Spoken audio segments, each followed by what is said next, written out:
Alright, so shout out to Big Chevy 787 who did 100-bit cheers. Said, nice dramatic reading. We're going to keep going here. I think it's about time we share today's poems with each other. We might not have enough time if we wait too long. Yuri exhales, spared for finishing her thought.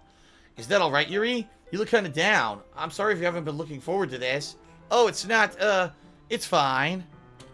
Yuri releases her hand from the book, causing it to close on top of my thumb. Oh! Alright. I guess I'll do some more reading tonight. Or would you prefer if I only read it with you? I guess I don't have too much of a preference either way. In that case, I'll read a little more tonight. It'll be more fun to read with you after it picks up a bit, you know? That's good reasoning. In that case, feel free to finish the first 2 chapters in your own time. Alright, I stand up and I make a mental note of where I left off in the book, and I slip it back into my bag. Alright, who we show the poem first?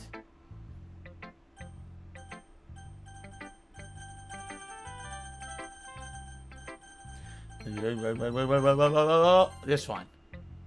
Oh, Yuri. Let's see what you've written for today. Yuri stares at the poem with a surprised expression on her face. Do you like it? Phil-sama, how did you pick up on this so quickly? Just yesterday I was telling you the kind of techniques worth practicing. Maybe that's why you did a good job explaining. I really wanted to try giving it more imagery. Yuri visibly swallows. Even her hands appear sweaty. I'm not used to this. Used to what? I don't know. It's fine. Take your time. Yuri breathes and collects her thoughts. I know that Yuri likes to think before she speaks, so I offer patience to her. Yeah, just being appreciated like this, I guess. It probably sounds really stupid, but seeing someone motivated by my writing makes me really happy. Are you saying that you never shared your writing before? Yuri nods. Really? I don't believe it. I only write for myself. And besides, people would just laugh at me. Do you really think that? Again, Yuri nods. Huh, even your close friends? Yuri doesn't respond to that. I wonder why. Anyway, do you want to share the poem you wrote? Yeah, I do. If it's with you, here we go. The Raccoon. It happened in the dead of night while I was slicing bread for a guilty snack. My attention was caught by the scuttering of a raccoon outside my window. That was, I believe, the first time I noticed my strange tendencies as an unordinary human. What the? Yeah, wait, I screwed up. I gave the raccoon a piece of bread. My subconscious, well aware of the consequence. Well aware that a raccoon that is fed will always come back for more. The enticing beauty of my cutting knife was the symptom. My bread, my hungry curiosity. The raccoon, an urge. The moon increments its phase and reflects that which more light off of my cutting knife. The very same light that glistens in the eyes of my raccoon friend. I slice the bread. Fresh and soft, the raccoon becomes excited. Or perhaps I'm merely projecting my emotions onto the newly satisfied animal. The raccoon is taking to following me. You could say that now we've gotten quite used to each other. The raccoon becomes hungry more and more frequently, so my bread is always handy. Every time I brandish my cutting knife, the raccoon shows me its excitement. A rush of blood! Classic Pavlovian conditioning. I slice the bread, and I feed myself. Again. Wow. What a poem.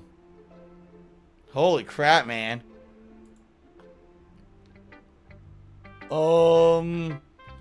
I was a little more daring with this one than yesterday's. I can see that. It's a lot more metaphorical. I don't know if it's my fault, but I can't begin to imagine what this poem's about. That's right. It's a bit closer to my preferred writing style, using the poem as a canvas to express vivid imagery and conveying emotions through them. Yeah, if I take it at face value, then I can't even figure out what it's supposed to mean. Well, I think if it's something that people can relate to in their own way. Oh, here we go. A pause him just did a 25-bit cheers that Phil, do you have any idea how hard it is to donate and type to you with these tiny ass possum fingers? I have to crawl to the table and everything. There you go. I wanted to express the way it feels for me to indulge in my more unusual hobbies. It's those sorts of things I'm usually forced to keep to myself. So I sometimes enjoy writing about them. Why do you keep them to yourself? Because they're embarrassing and people would make fun of me. Don't you have anything like that, Phil-sama? Well, yeah, I guess I do. I feel like everyone has a little something like that.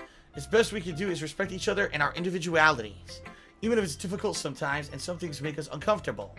After all, if I hadn't learned to embrace my own weirdness, I would probably hate myself. I might be ranting a little bit now, but I'm glad that you're a good listener. Wow. Alright, Natsuki. I liked your last one better. Oh, really? Well, yeah, I can tell you were a little more daring with this one, but you're really not good enough for that yet. It fell flat. Well, that may be true, but I just wanted to try something different. I'm still figuring this all out. I mean, I always like poems that aren't trying too hard. I hate when people try to sound fancy and add more meaning just by using annoying and complicated language. Just make it simple, cute, and to the point. Yuri's head over heels for this kind of cryptic nonsense, but I see right through it as BS. Ha!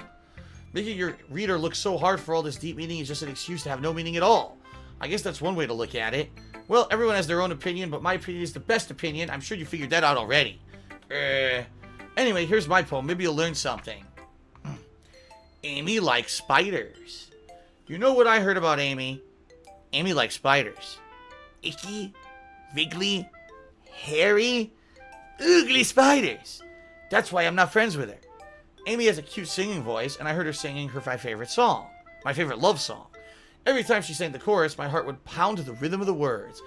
But she likes spiders, so that's why I'm not friends with her. One time I hurt my leg really, really bad. Amy helped me up and took me to the nurse. I tried not to let her touch me because, you know, she likes spiders, and her hands are probably gross. That's why I'm not friends with her. Amy has a lot of friends. I always see her talking to people. She probably talks about spiders. One of her friends start to like spiders too. Ugh, that's why I'm not friends with her. It doesn't matter if she has other hobbies. It doesn't matter if she keeps it private. It doesn't even matter if it doesn't hurt anyone. It's gross. She's gross. The world is better off without spider lovers. And I'm going to tell everyone.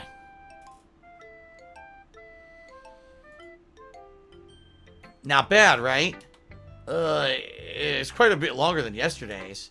Yesterday's was way too short. I was just warming up. I hope you didn't think that was the best I could do. No, of course not. But anyway, the message is pretty straightforward in this poem. I thought I have to explain it.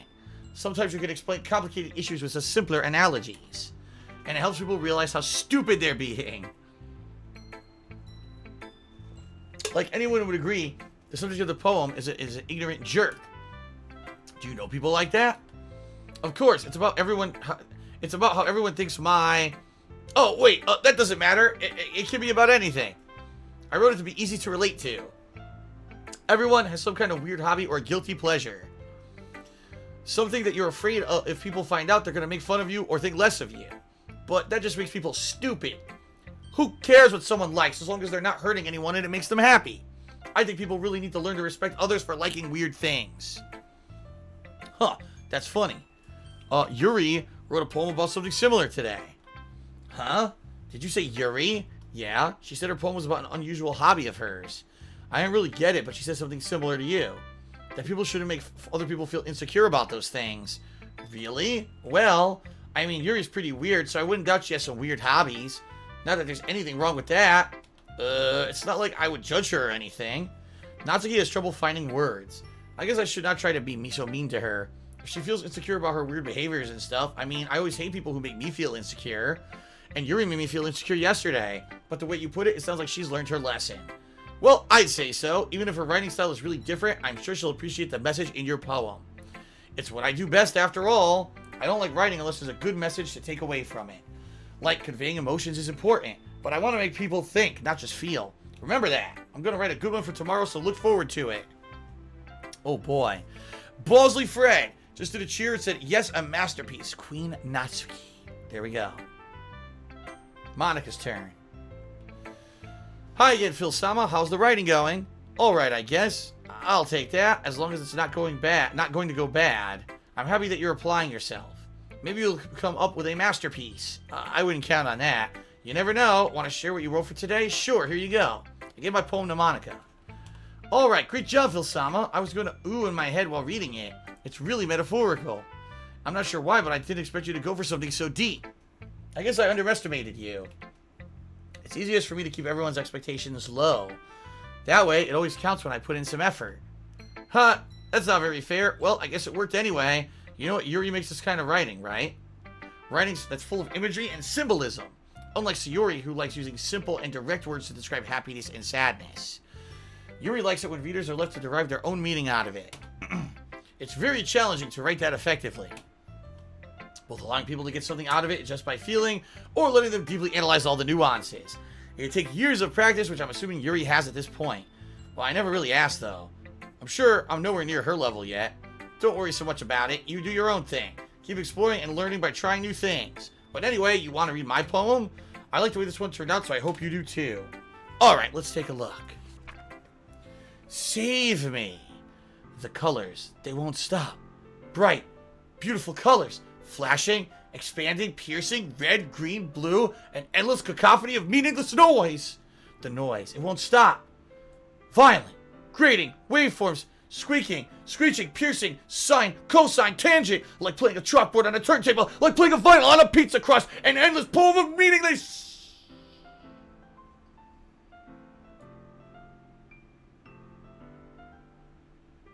Load me.